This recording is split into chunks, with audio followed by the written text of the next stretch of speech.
नमस्कार। आज हम एक खास लेख देख रहे हैं। ये संत रामपाल जी महाराज से जुड़े एक अहम अदालती फैसले के बारे में है। अभी हाल ही में पंजाब एवं हरियाणा हाईकोर्ट ने उनकी उम्र कैद की सजा को निलंबित कर दिया है, तो उसी पर यह पूरा लेख है जी। इसमें मतलब पूरी जानकारी है, मामला क्या था, संत रामपाल जी का जीवन, उनके अनुयायी क्या सोचते हैं, सब कुछ।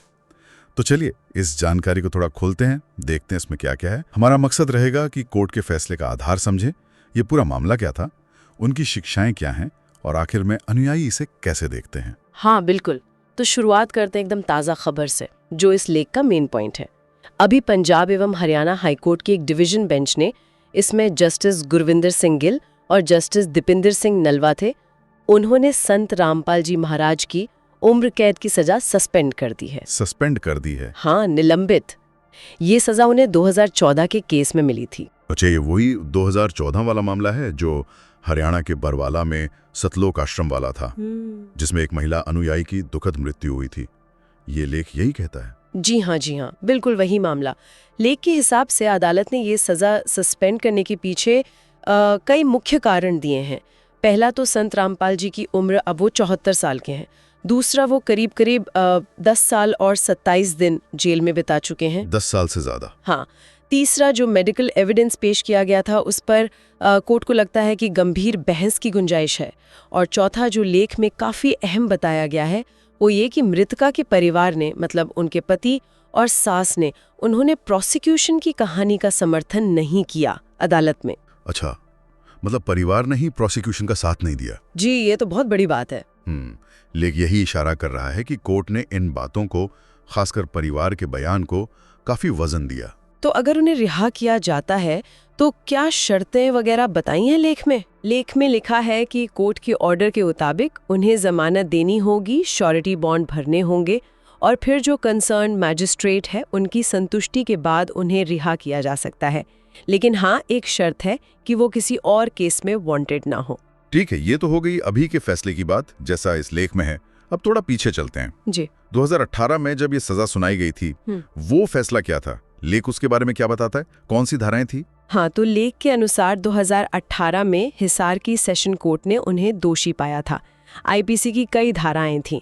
धारा 302 यानी हत्या का आरोप, धारा 443 मतलब किसी को गलत तरीके से बंदी बनाना, और धारा 120B यानी क्रिमिनल कॉन्स्पिरेसी, आपराधिक साजिश। इन्हीं आरोपों में उम्र कैद हुई थी, जो उसी 2014 वाली घटना से जुड़ा मामला था। हाँ, आरोप तो काफी गंभीर थे। तो फिर डिफेंस ने, मतलब बचाव पक्ष ने, क्या दलीलें दी? लेख उनके पक्ष को कैसे रखता है? लेख में काफी डिटेल में है ये। उनके वकील थे अर्जुन श्योरान। उन्होंने कोर्ट में जोर देकर कहा कि ये पूरा मामला ही झूठा है। उनकी मेन दलील, जो लेख बताता है, वो ये थी कि महिला की मृत्यु तो नेचुरल कारणों से हुई थी। लेख दो बातें खास तौर पर कहता है। एक तो पुलिस एक्शन के दौरान जो आंसू गैस के गोले चले थे, शायद उसका असर, और दूसरा कि महिला को पहले से निमोनिया था। मेडिकल रिपोर्ट्स में भी इसका जिक्र था। निमोनिया था? हाँ, और लेख ये भी कहता है कि मृतका के पति और सास दोनों ने कोर्ट में यही कहा कि मौत नेचुरल थी। ये तो बड़ा अजीब है। मतलब अब बचाव पक्ष और परिवार का स्टैंड तो क्लियर था, तो फिर राज्य सरकार का क्या कहना था? लेख इस विरोधाभास पर क्या कहता है? लेख के मुताबिक स्टेट गवर्नमेंट ने जमानत का बहुत विरोध किया। सरकार का आरोप ये था, जिसे लेख गलत बता रहा है, कि आश्रम में मृतका और कई महिलाओं को जबरदस्ती बंदी बनाया गया था और उन्हें खाना पीना या दूसरी जरूरी चीजें नहीं दी गईं, जिससे दम घुटने से मौत हुई। लेकिन लेख आगे ये साफ करता है कि हाईकोर्ट ने इन सरकारी दावों को, खासकर मेडिकल सबूत और परिवार के बयानों के सामने, ज्यादा मजबूत नहीं माना और संत रामपाल जी के पक्ष को सही पाया। चलिए, अब जब संत रामपाल जी महाराज के बारे में जो जानकारी दी है लेख में, उस पर आते हैं। उनका बैकग्राउंड क्या रहा? शुरुआती जीवन कैसा था? लेख बताता है कि उनका जन्म 8 सितंबर 1991 को हुआ था। हरियाणा में सोनीपत जिला है, वहाँ धनाना गांव में, एक किसान परिवार में। पढ़ाई पूरी करने के बाद उन्होंने हरियाणा सरकार के सिंचाई विभाग में जूनियर इंजीनियर, मतलब जेई के पद पर काम किया, करीब 18 साल तक। 18 साल इंजीनियरिंग में। और फिर अध्यात्म की तरफ कैसे आए? लेख में इसका कुछ जिक्र है। ये बदलाव कब और कैसे हुआ? जी, लेख के अनुसार 1988 में वो एक कबीरपंथी संत थे, स्वामी रामदेवानंद जी महाराज, उनसे मिले। कबीरपंथी मतलब संत कबीर के अनुयायी। हाँ जी। हाँ हाँ। तो उनसे मिलने के बाद संत रामपाल जी ने नाम दीक्षा ली, मतलब एक तरह से आध्यात्मिक मार्गदर्शन मिला उन्हें। फिर 1994 में स्वामी रामदेवानंद जी ने उन्हें सत्संग करने और नामदान देने यानी दीक्षा देने की इजाजत दे दी। लेख कहता है कि इसी के बाद उन्होंने अपनी सरकारी नौकरी छोड़ दी और पूरी तरह से इसी काम में लग गए। और 1999 में उन्होंने रोहतक के पास करौंधा गांव में सतलोक आश्रम बनाया। अच्छा, इस लेख में कुछ पुराने विवादों का भी जिक्र है, शायद वो भी उनके सफर का हिस्सा रहे होंगे। हाँ, लेख में कुछ घटनाओं का जिक्र है, जैसे 2006 में रोहतक के करौंधा आश्रम में आर्य समाज के लोगों के साथ एक विवाद हुआ था। बताया गया है कि ये विवाद स्वामी दयानंद सरस्वती की किताब है सत्यार्थ प्रकाश, उस पर संत रामपाल जी ने कुछ टिप्पणी की थी, उसको लेकर था। लेख का दावा है कि इस दौरान संत रामपाल जी पर झूठा केस बनाने के लिए हिंसा हुई और आर्य समाज के लोगों ने ही कथित तौर पर अपने एक आदमी को गोली मार दी। ओहो। फिर 2013 में लेख कहता है दोबारा आश्रम पर हमला हुआ। तब तक सुप्रीम कोर्ट ने आश्रम का कब्जा संत रामपाल जी को दे दिया था। इस हमले में 3 लोगों की मौत हुई और कई घायल हुए। और फिर आई 2014 की बरवाला वाली घटना, जिसका ये केस है जिस पर हम बात कर रहे हैं। लेख उस घटना के बारे में क्या कहता है, कैसी हुई वो? लेख के हिसाब से संत रामपाल जी आम तौर पर कोर्ट की तारीखों पर जाते थे, पर एक बार वो कहते हैं कि तबीयत ठीक नहीं थी तो जा नहीं पाए।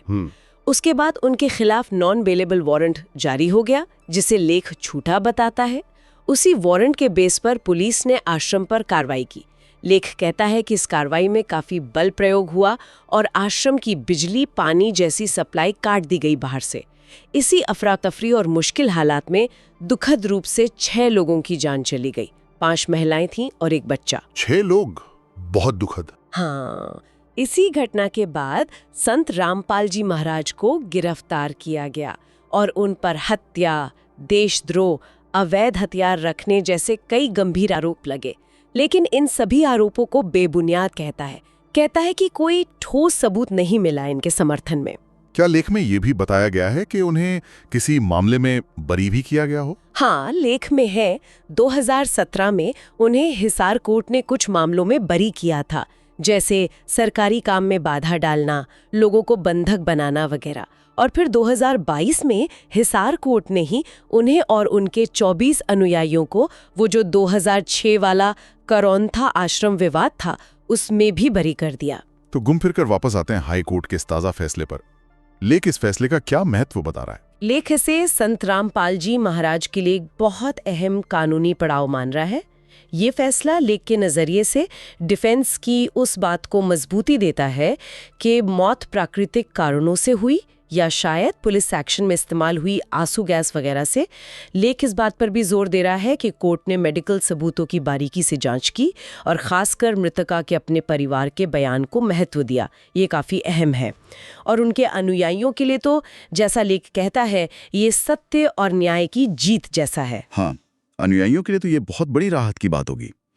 अच्छा, इस लेख का एक बड़ा हिस्सा उनकी शिक्षाओं और सामाजिक कामों पर भी है। उसके बारे में क्या खास बात है? कि यह सद्भक्ति का रास्ता बताते हैं। वो परमात्मा कबीर को पूर्ण ब्रह्म मानते हैं और कहते हैं कि ये बात शास्त्रों में लिखी है। अच्छा।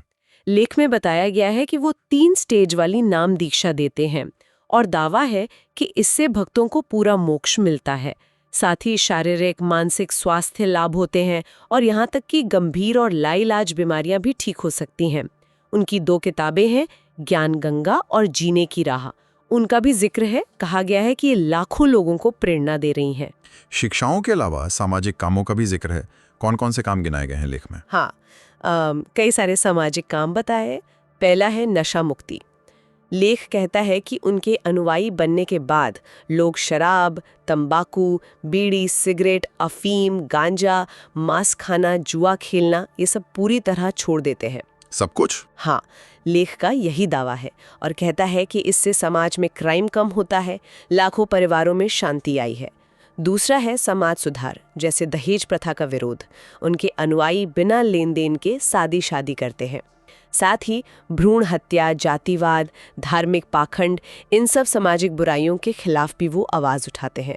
उनका एक मूल संदेश है, जीव हमारी जाति है, मानव धर्म हमारा, हिंदू मुस्लिम सिख ईसाई धर्म नहीं कोई न्यारा। मतलब सब एक ही भगवान के संतान हैं। समानता और भाईचारे का संदेश, ये तो काफी बड़ा सामाजिक एजेंडा लगता है। और किन कामों का जिक्र है? तीसरा, गरीबों और जरूरतमंदों की मदद। लेख बताता है कि आश्रम टाइम पर भंडारे करता है, लोगों को खाना, कपड़े, पैसे से मदद करता है।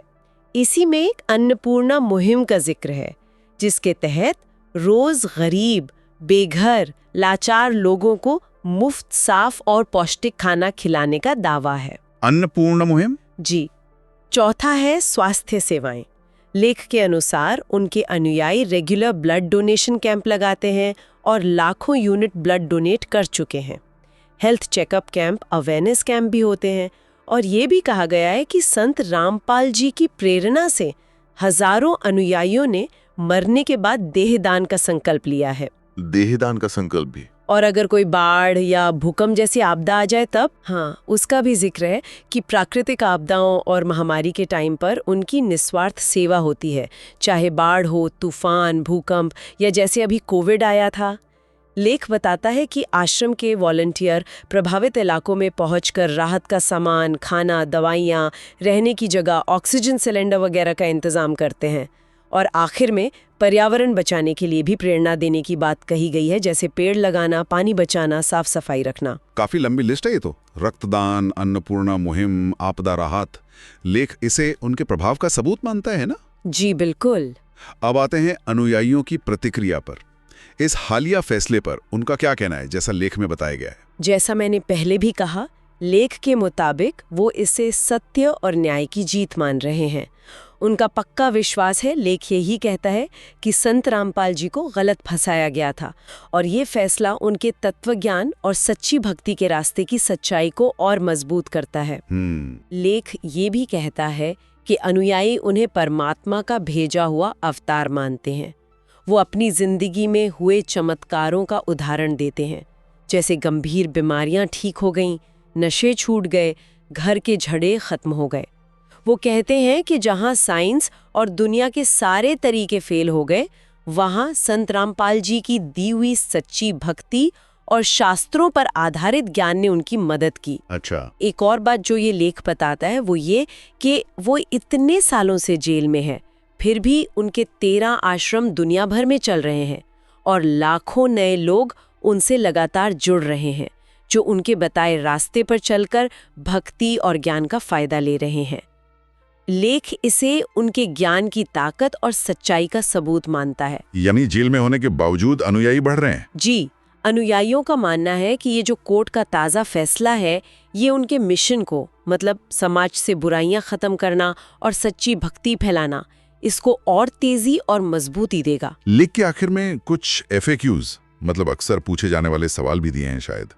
उनमें कुछ नया है या वही बातें दोहराई गई हैं? हाँ, वो ज्यादातर वही बातें हैं जो हमने डिस्कस की, बस संक्षेप में।